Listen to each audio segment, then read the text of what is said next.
You're an entrepreneur, and you make vital decisions that hopefully blossom into a business. You're the savvy, out-of-the-box risk taker who believes wholeheartedly in the process of innovation.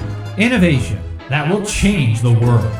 This is CEO Chat with Gresham Harkless, and you're about to embark on a journey through the awesome world of business. Gresham is the epitome of drive and desire as he works to help support small businesses and entrepreneurship. And you're about to learn from this entrepreneur how you can improve your odds of success in the business world. Welcoming the host of CEO Chat, here's Gresham Harkless.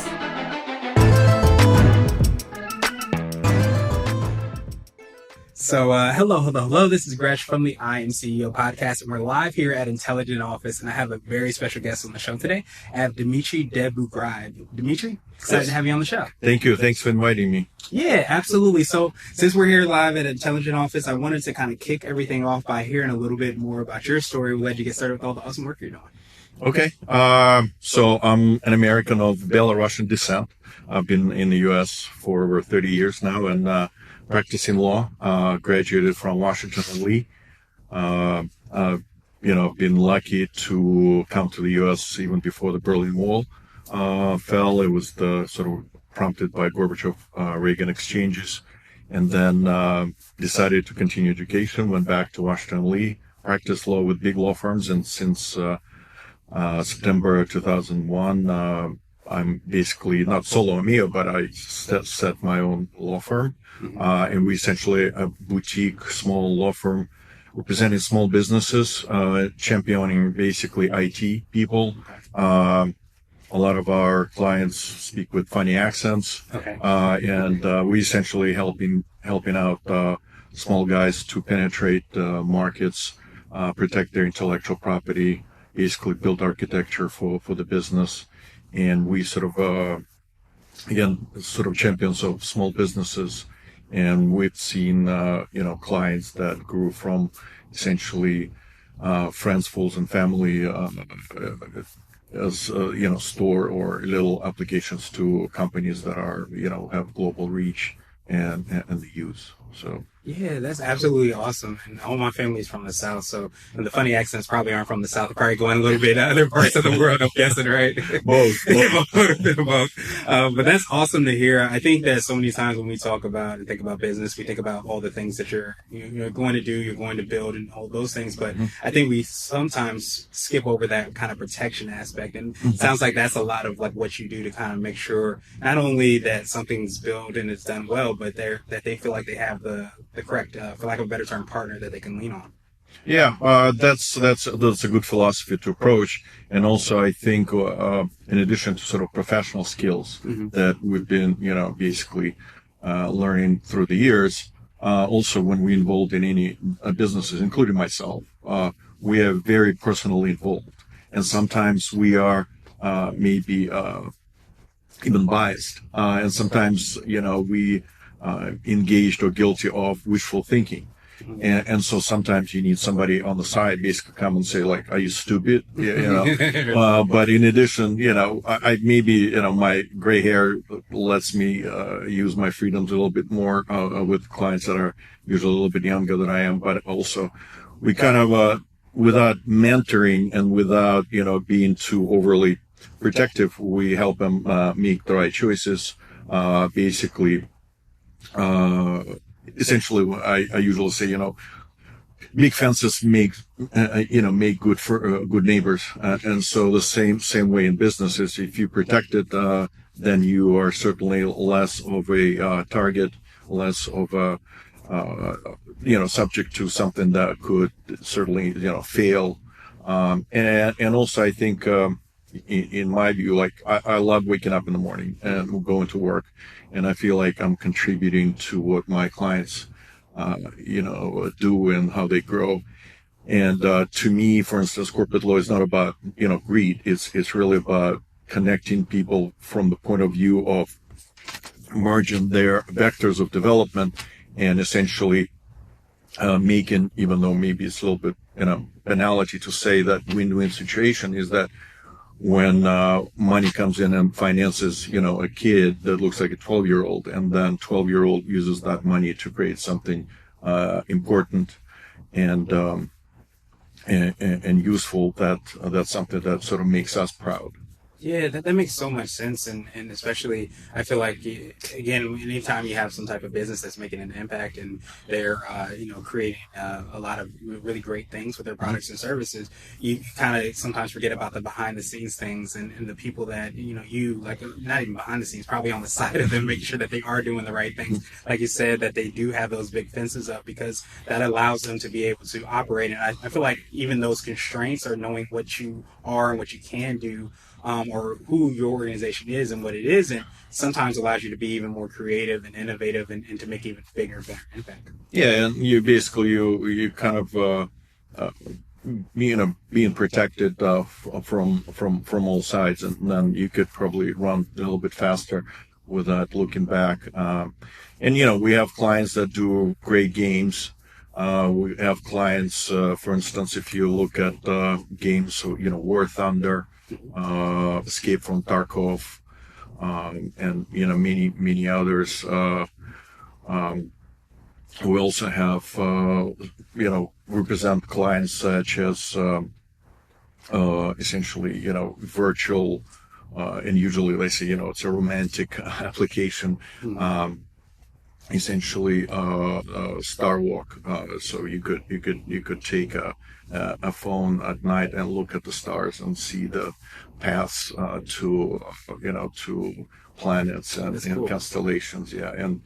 And so for instance, with the latter case is the guys were sitting in the middle of Siberia, and they were just very fond of looking at the stars at night, and they decided to make an application for themselves, and then all of a sudden it kind of picked up and became a worldwide phenomenon. And so they kind of, something that was on their side became their main core businesses, as I call it. You went to the forest to pick up the berries, and then make sure you don't miss the diamonds. Once you find the diamonds, you could forget about the berries. So that's a lot of sort of a sobering, I guess, eureka-like discoveries that we help client to materialize and make sure that it's an impact. Or somebody was doing a software development, and all of a sudden they were doing a good backup software, and all of us lost data, right? And so unfortunately, and so instead of the, again, internal tool, they became a worldwide phenomenon, helping people to protect their information and stuff like that. And it's good to see that people in a global market start learning the rules of the game. And it's, fair competition is something that brings people essentially both the personal, professional satisfaction, as well as considerable wealth. We have some of the clients that, as I said, look like 12-year-old, and they're they essentially running unicorns. Nice. That's awesome to see, and especially like you said, like having that personal. I don't know if you feel like that's part of like what sets you apart and makes you unique, but having that personal touch, that relationship, to kind of see the growth and the journey of the company. Do you feel like that is part of like a Yeah, I think so. I think you could always be sort of a cold-minded craftsman, but I feel that unless you have passion, right, then you can't really put your mind and soul into it. So sometimes I'm my wife is always right, of course, but she kind of tells me that I take things sometimes too personally. But I feel like if you don't put your heart and soul into it, then you can't be a good lawyer. And a good example also, I helped out Ovechkin with his initial contract. Oh, cool. And so he's a good example, local example of he's put in not only like his hockey skills, but also like his heart and soul into it. He's a big fan of the game, and that's what sort of sets him apart. And I think I feel the same way. I practiced for almost 30 years, and again, I think because he I don't consider it a job anymore. I consider it basically my sort of passion. Yeah. And so that's the fun part. Yeah, I love how that extends into the work that you do, and I think the quote that always comes to mind is, "You find something you love to do, you never work a day in your life." When you have that passion, it pours into all you do, and your clients, customers, I think it feels it. It takes things to an entirely different level, because I think we can sometimes forget about that human part of business and how important that is to the overall things that we do. So, absolutely appreciate that. And I wanted to switch gears a little bit, and I want to ask you for what I call a CEO hack. So this could be like an app, it could be a book, or even a habit that you have. But what's something that makes you more effective and efficient? More effective. I think more effective is what I learned is not to grab things, meaning that delegate if you can. Essentially, at times, lawyers are guilty of like, oh, it takes me half an hour to do it. But it takes me like 2 hours to teach somebody. Right. Yeah, do spend those 2 hours to teach somebody. And what basically I think made me rethink my approach to business is an expression basically. So imagine, we're going to teach these people and they leave. And the response is, can you imagine we're not going to teach them and they stay?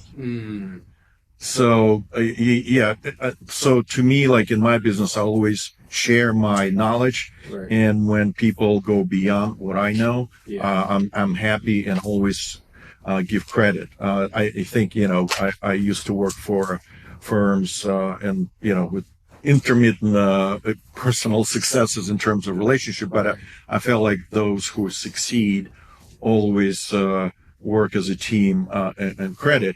And I don't know if you've heard the concept of Scrum. It's like the rugby Scrum, but there is a concept of software development.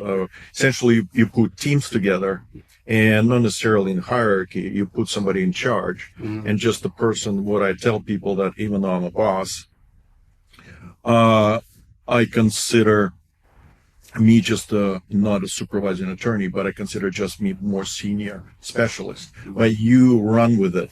And so I think helping people grow professionally, making them take responsibility for the project rather than, just do and dig, without, I think makes them more participants in the project. And that's, I think, what helps me, I think, to enjoy my work. Yeah, that makes so much sense. And I heard the Scrum. I hadn't understood all the aspects of it, so I appreciate you for breaking that down. But I think you start to feel a lot of ownership and connection to the overall project, as a whole. And I love that practicality of not to grab things, because I don't know if you've ever been in a grocery store, you don't have the basket, you're grabbing so many things, and you don't have any room to grab anything else after some point. So I love the delegation and being able to kind of understand that in order to go further, you have to go together. You need other people to make that happen. So would you consider that to be what I call a CEO nugget? You talked about sharing wisdom, which this could be like a piece of wisdom, piece of advice, or something you might tell your younger business self if you were to hop into a time machine, or potentially your favorite client. I think so. I think that I would consider that being a hack, and also, favorite clients, and I have a few, but also what I found, and it kind of made a revelation for me, is basically I read a book. Essentially, book is called Nova, which is the new star. And so the idea of the book is, in order for you to become brighter, you have to become smaller. And so the premise of the book is 20% of your clients take 80% of your time.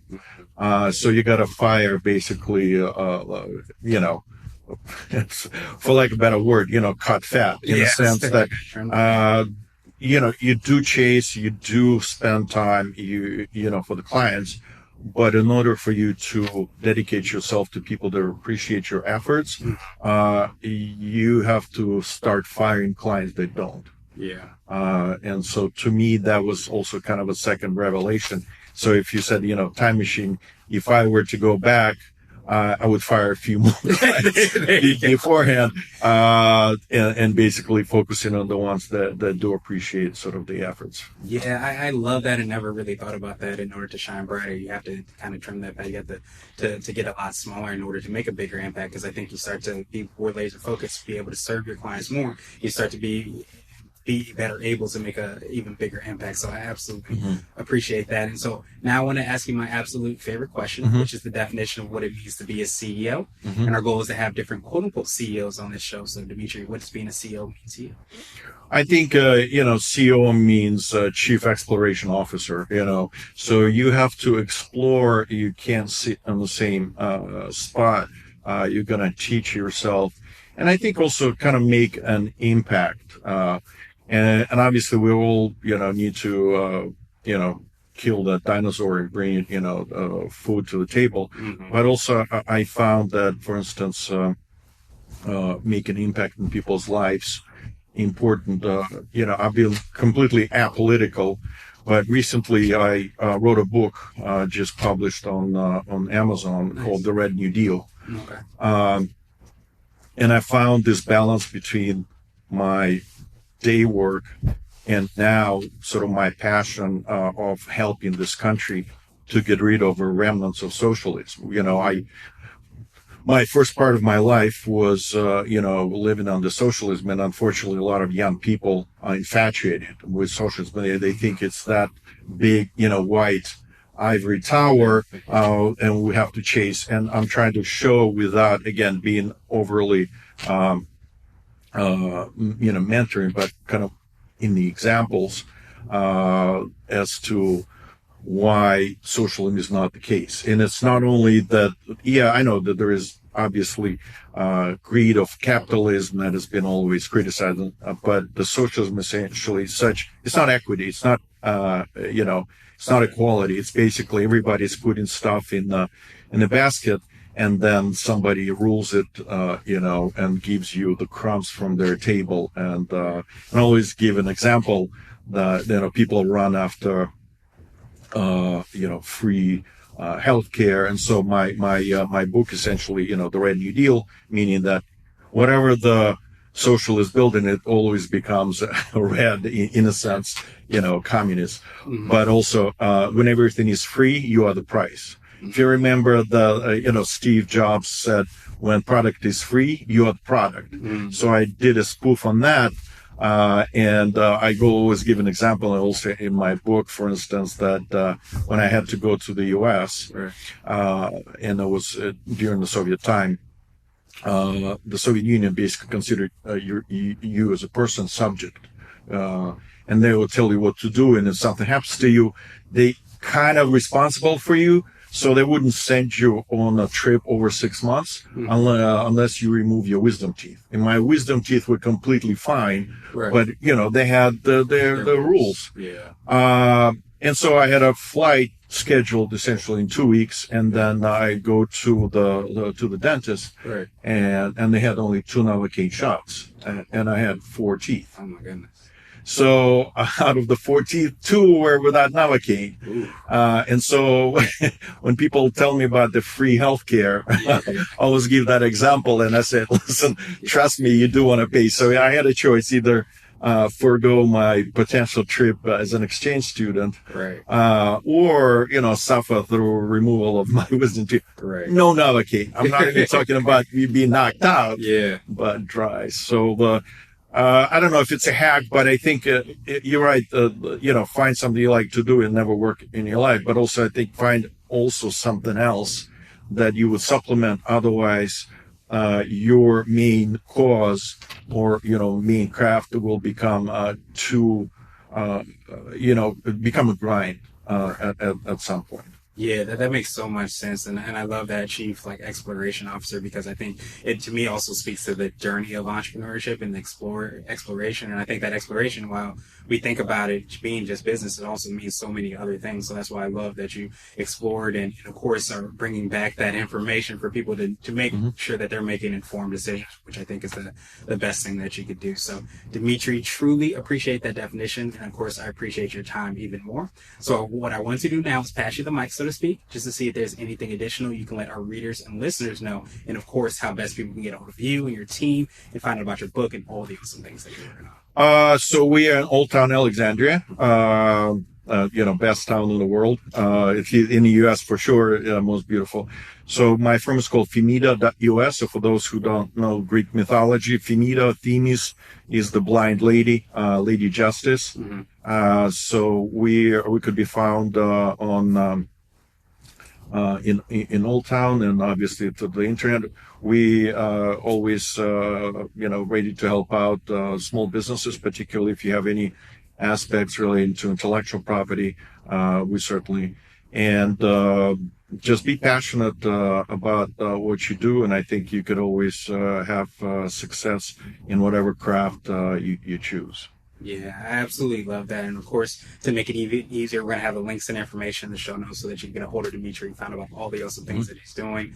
But I truly appreciate you for reminding us of like how important passion is. I think I always say it's important to know what somebody does, but probably more important to know why they do it. So thank you so much for sharing that passion with us today, with your clients as well, too. And I hope you have a phenomenal rest of the day. Absolutely. Thank you. And if you need to find my book, it's available on Amazon, called The Red New Deal.